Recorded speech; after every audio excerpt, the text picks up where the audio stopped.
Hello everyone, welcome back to the channel. In this video I'm going to walk you through a quick guide on how to find private money lender using Propwire. So for you to do that, you have to log in into your Propwire account. So to do that, visit the Propwire website, sign in using your email and password.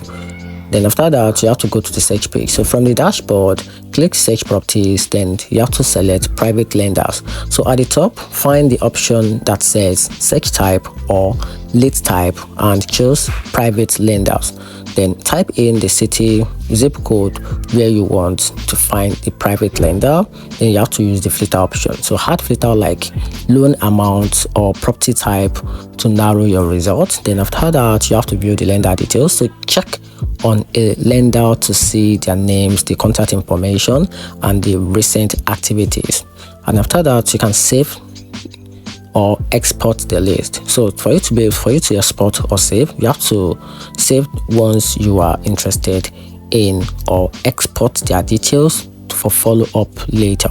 And here's a quick reminder: always verify lender information before sharing personal or financial details, which is very important. And that's it. Hope you find the video helpful. Turn on the notification button and make sure you subscribe for more.